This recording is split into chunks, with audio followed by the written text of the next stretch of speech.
Did the city of Los Angeles fail you and your department and our city? I hate to even ask this question, but the president-elect chose to attack you, blame you for this. One can't even respond to it. I mean, people are literally fleeing. The Biden administration would call up our team and like scream at them and curse, and it's like these documents it's all kind of out there. Welcome back to the Kyle McCullers Show. I'm your host, Kyle McCullers, here to bring you stories, insights, and unfiltered commentary you crave. Whether you're tuning in during your morning hustle, lunch break, your evening routine, or wherever in between, thank you for being here. Today, we've got a packed show with 3 hot topics. 1, the LA Fire Chief's explosive remarks about the government's failures during California wildfires. And I gotta say, it's not looking too good. We also have Mark Zuckerberg making headlines again, this time with claims about vaccine side effect suppression and a big shakeup at Meta. Also, some things that were not said until now about what the Biden administration actually did during those times in COVID.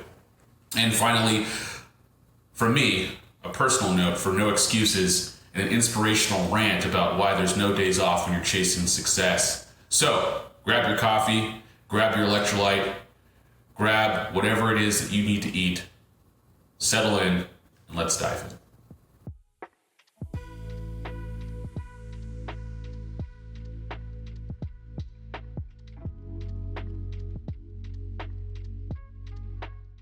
Okay, let's start with a critical story out of California. The LA Fire Chief, who's been leading the charge against these devastating wildfires, has dropped a bombshell, and she says the local government failed her. Big time. Did the city of Los Angeles fail you and your department and our city? It's my job to stand up as a chief and exactly say justifiably what the fire department needs to operate to meet the demands of the community. Did they fail you? That is our job, and I tell you, that's why I'm here. So let's get us what we need so our firefighters can do their jobs. Did they fail you? Yes. You heard it. Yes, they failed her. Who failed her? Oh, I don't know. Maybe this guy? Phase. We're in the public safety phase. I hate to even ask this question, but the president-elect chose to attack you, blame you for this. One can't even respond to it. I mean, people are literally fleeing. People have lost their lives. Kids lost their schools. Families completely torn asunder. Churches burned down. This guy wanted to politicize it. I have a lot of thoughts, and What are you doing standing in front of a burning down house if that's not politicizing?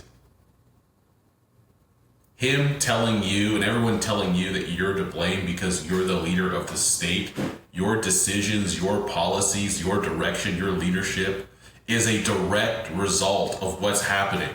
This has continually happened year after year after year, and it's getting worse because of your policies.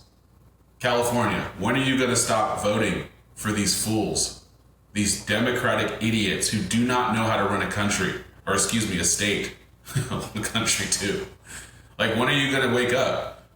How many times does this need to happen before you think, oh, we really need some new leadership because he doesn't know what he's doing? And pointing out your fault and your accountability is not politicizing anything.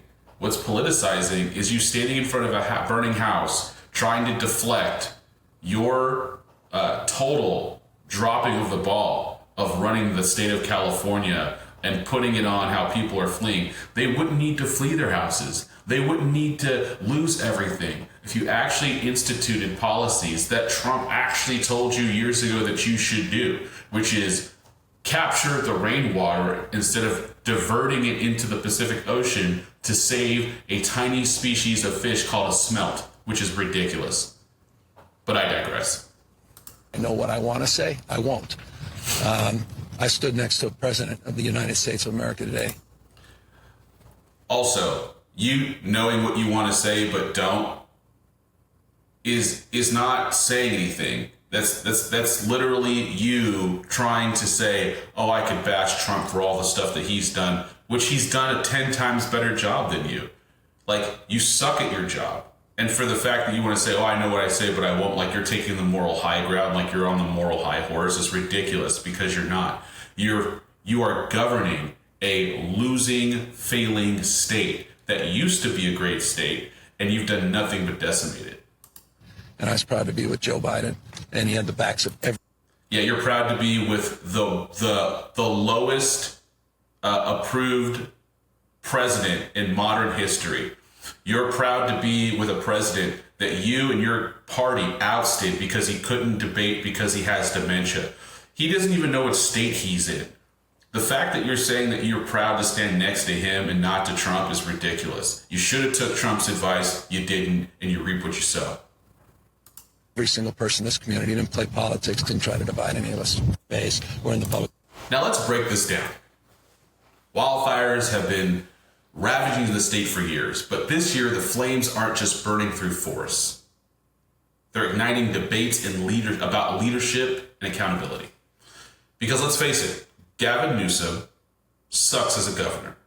And if anybody thought that he would be a good president, you need to go get your head checked, okay? The fire chief claims that there was a severe lack of resources and coordination at the local level. And I heard on the radio, because I still listen to the radio, because I'm an informed person and I do it for you, that the water wasn't even coming out of the fire hydrants. So they were trying to put out fires, hook up to a fire hydrant, and the fire hydrants were dry. And no one had checked them. No one had, they hadn't done any kind of test on them. Because why would you test a fire hydrant? Because you don't have any water, even at normal levels. So of course you're not going to waste water, right, on testing them. It's so foolish. It's you know that wildfires are an existential threat to people's lives in your state, and yet you do nothing to mitigate the risk. You just accept the risk. And you act as if the risk is like a flood zone, like a 100-year flood zone, like this only happens every 100 years. It literally happens. I don't know. I don't know about the little, but it feels as if this happens almost every other year, every year. It almost seems like once a year, the California is in the news about wildfires and they're out of control and they don't have any water, which is crazy to me, okay? But there is something that Trump said way back in the day. I was riding up north in California, and I looked at these fields that were massive. I was telling John, right, my favorite question.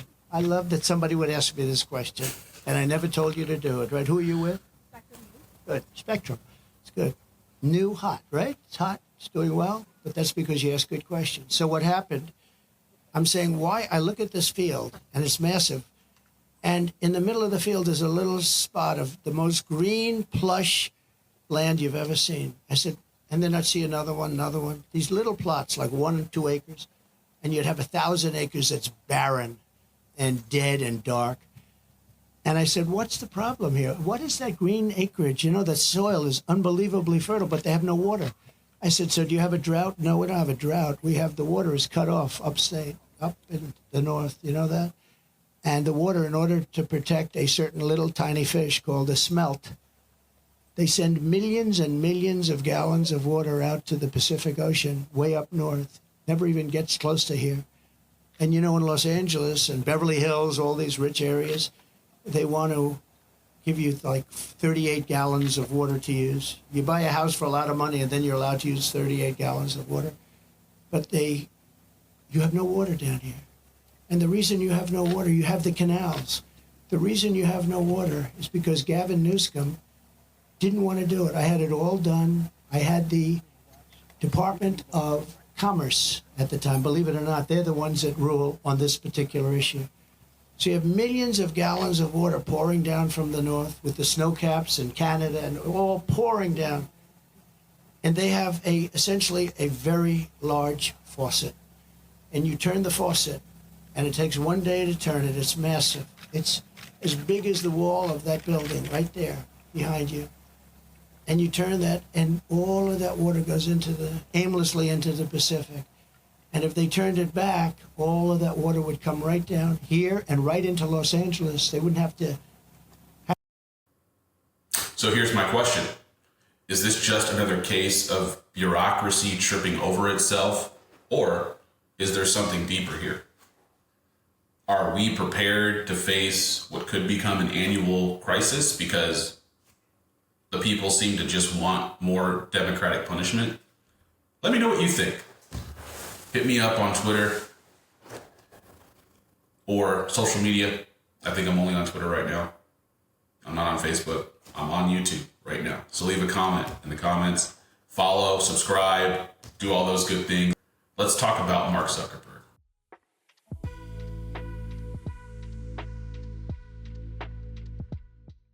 Okay, let's pivot to the tech world, because when Mark Zuckerberg seems to talk, he usually gives us a lot to talk about. So here's the deal. Mark Zuckerberg said that the Biden administration pushed hard to suppress vaccine side effects, which is huge. And let's just sit with that for a second, all right? We have big tech and we have the government partnering or pressuring, which always stirs up controversy. But that's not all. Mark Zuckerberg has decided that Meta is going to dismantle its DEI program, diversity, equity, inclusion. A lot of people see this as a signal for shifting priorities in tech, especially after the layoffs earlier this year. So what's the takeaway here? Is this about survival in a tough market, or is Meta signaling a broader cultural shift?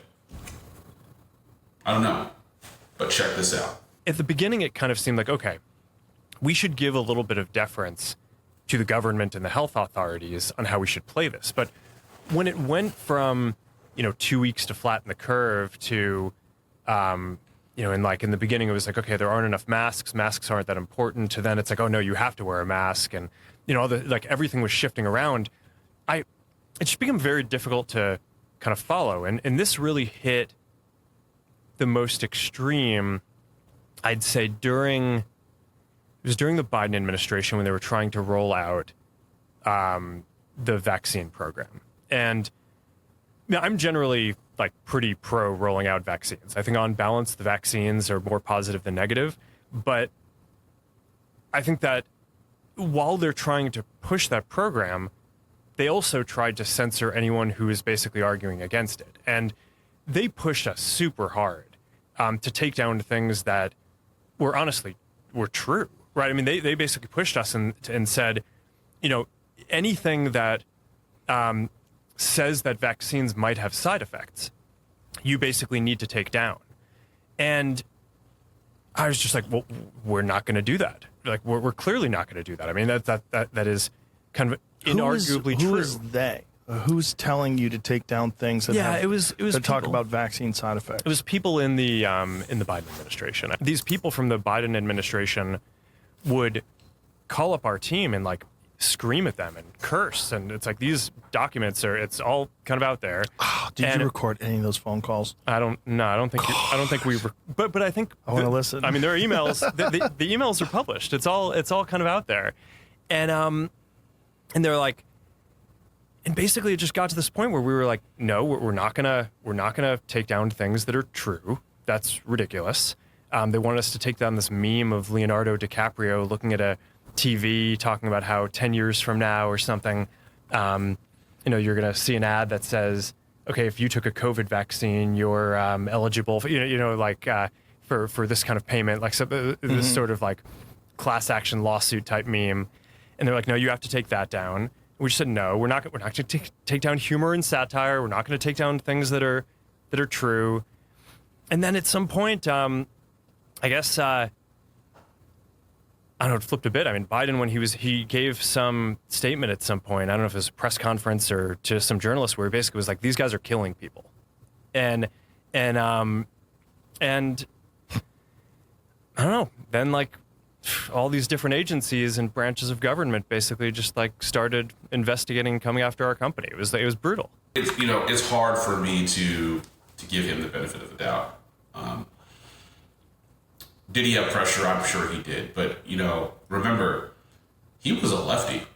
And I think he probably still is. I don't think he really is. I think he's one of those guys that he just wants to stay in power. He just wants to stay in his position, and he, like a lot of people, are they're shifting allegiances, they're shifting sides because they know which way the wind is blowing. I don't believe that he's a true believer at all. I don't know if he believes really in anything. I'm not really sure, but I do know that he was definitely he's going to be on the side of power. And so everyone sees the shift in America and sees the shift in political power with Trump. And so, of course, he's realigning and he's getting out in front of him, trying to get out in front of it as much as possible and trying to say, well, it wasn't my fault. It was really, the Biden administration's fault. And Biden is really the one that was the one that was putting pressure. And it was the CIA and the FBI. And they started coming after my company. So I had to do what they told me to do. I don't really believe 100% of that. I mean, I believe that happened, but I don't believe that, it was him. He was the resistance and he didn't want to do it, but he was forced to do it. But that's just, that's my opinion. And, you guys are more than welcome to research this yourself and see if there's more to it. Maybe I'm wrong. Maybe I'm completely wrong. Maybe he is 100%, he switched over to MAGA and he wants to now be a BJJ fighter. And I don't know. But, how does this make you feel about the power of big tech, and about their power over our conversations and decisions? Because that's really what they have, right? They have the platforms, they have the medium to be the gatekeepers of our conversations, and clearly that happened during COVID. But I'd love to hear what you guys have to say. So hit that subscribe button, put some comments down there, and let's talk about it.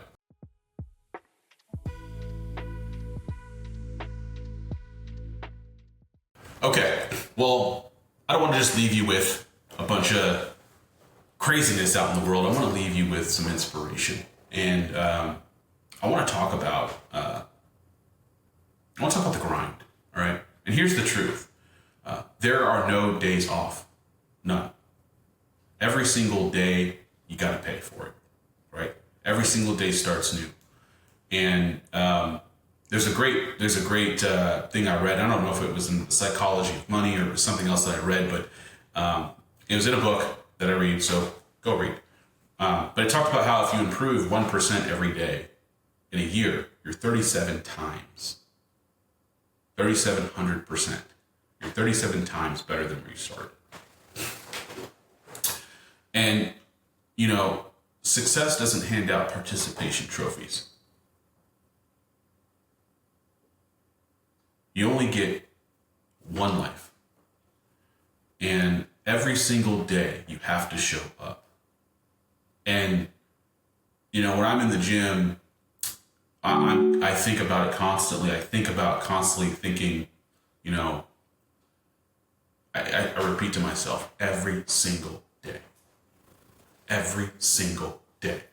And it's not that I'm working out every single day, because I'm not. I do take 2 days off a week. But what I do, what it is for me is it's a mindset. It's a mindset, right? It's holding myself accountable that I must maintain this mindset every day. That when my alarm clock goes off, I do not hit the snooze. I do not give myself any room to negotiate, because the mindset is every single day. I don't care how I feel. I don't know what's going on. If I am deathly ill and I have to stay in bed, that's the only reason I'm not getting out. But I'm getting up every single day and I'm paying the price, because I have goals. I have dreams. I have ambitions. And those are not reached through sheer desire, because you're not going to be motivated.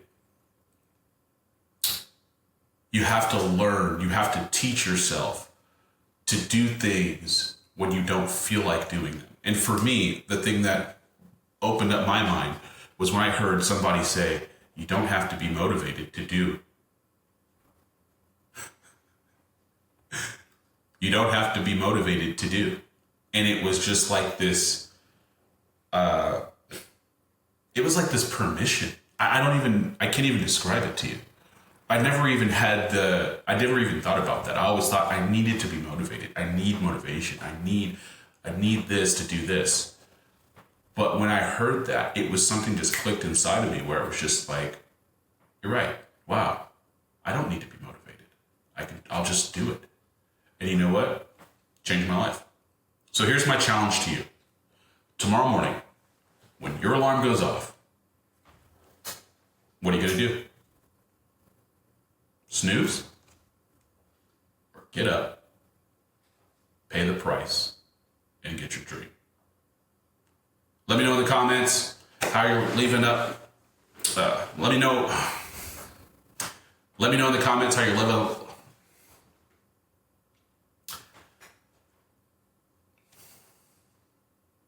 Let me know in the comments how you're leveling up your life.